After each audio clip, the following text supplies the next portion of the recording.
एक बेटा पहले तो अपनी माँ के सर को फोड़ता है, फिर उसका भेजा निकालकर उसको कढ़ाई में फ्राई करने के लिए रख देता है, उसको खाने की तैयारी करने लगता है। दोस्तों आखिर ऐसा क्या हुआ जो बेटे ने इतनी निर्दयता, इतनी क्रूरता दिखाई अपने माँ के प्रति? इस घटना की पूरी सच्चाई जानने के लिए आप हमारे वीडियो को अंत तक जरूर देखिएगा। नमस्कार, मैं हूं सुदेश कुमार और तिरछी बात पलवल चैनल में आपका स्वागत है। दोस्तों यह घटना है रायगढ़ की। रायगढ़ में सीतारमन नाम का एक लड़का रहा करता था जिसकी उम्र थी 26 साल। दोस्तों वह अपने घर में अपनी पत्नी के साथ और अपनी माँ के साथ और उसका एक छोटा भाई था जो कि शादीशुदा था, उन सभी के साथ अपने घर में रहा करता था।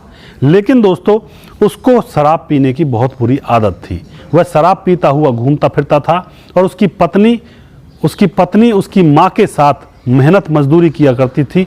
लोगों के खेतों में आलू वगैरह बीनकर अपना गुजर बसर कर रही होती है और सीतारमन के बच्चों को उसकी माँ और उसकी पत्नी पाल रही होती हैं। लेकिन सीतारमन को तो जुनून चढ़ा हुआ था शराब पीने का। वह जैसे भी पैसे मिलते उन पैसों की वह शराब पी जाया करता था और जब घर वाले पैसे नहीं देते थे, उसकी पत्नी और उसकी माँ पैसे नहीं देती थी, तो वह उनसे ज़बरदस्ती छीन करके ले जाया करता था और जब कहीं भी पैसे नहीं मिलते थे तो घर के सामान को बेच करके वह शराब पीने लगता था।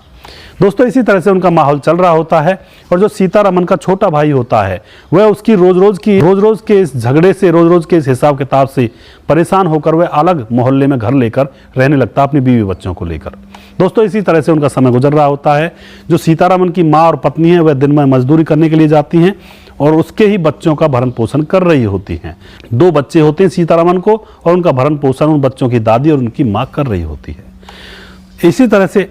इसी तरह से एक दिन सीतारमन शाम को शराब पीकर घर आता है और आकर के अपनी माँ से कहता है कि मैं इस घर को बेचूंगा, घर को बेच करके मैं खूब शराब पीऊंगा। उसकी माँ उससे लड़ जाती है और उसको घर से भगा देती है। फिर वह घर से भाग जाता है। फिर 1-2 घंटे के बाद फिर वापस आता है, शराब पी हुई थी। आकर के वह अपनी माँ से कहता है कि माँ मुझे 50 रुपये दो, मुझे शराब पीनी है। लेकिन उसकी माँ कहती है कि 50 रुपये तुम्हें नहीं मिलेंगे क्योंकि तू कमाता धमाता नहीं है। फिर उसके बाद वह कहता है कि मुझे खाना खाने के लिए दो, खाना तो बनाया होगा। फिर उसकी माँ ये कह देती है कि खाना कहाँ से बनेगा, जब तू कमाता ही नहीं है तो तेरे लिए खाना कहाँ से लाऊंगी मैं। इन बच्चों का पेट भरना ही बड़ी मुश्किल से भर रहा है। इन बच्चों का ही पेट बड़ी मुश्किल से भर रहा है, तेरे लिए खाना कहाँ से लाऊं। बस दोस्तों यह बात उसको लग जाती है और फिर वह अपनी माँ को मारने लगता है। मारते मारते जब उसको लहूलुहान कर देता है, पास में रखे हाशिए को उठाता है और अपनी माँ की गर्दन पर चला देता है। उसके धड़ को सर से अलग कर देता है। फिर उसकी जो पत्नी होती है वह भागती है उसके छोटे भाई को बुलाने के लिए, क्योंकि उसको भी डर लगने लगता है कि यह मुझे भी मार देगा।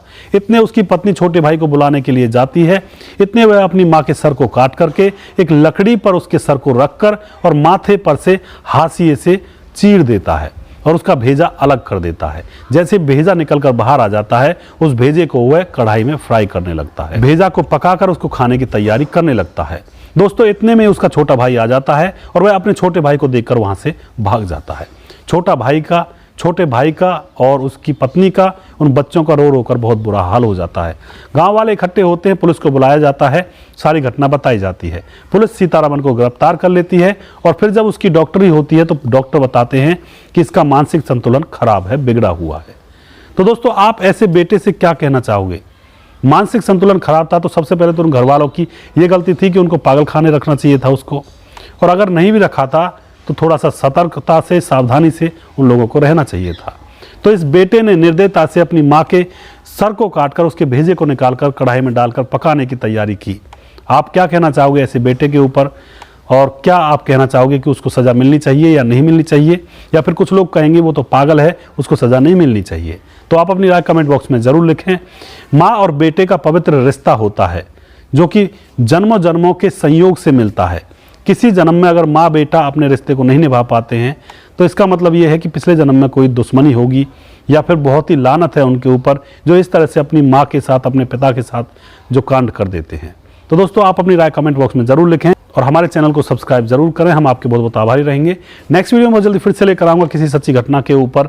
तब तक आप खुश रहें, सावधान रहें, रिश्तों की अहमियत को समझें। जय हिंद, जय भारत।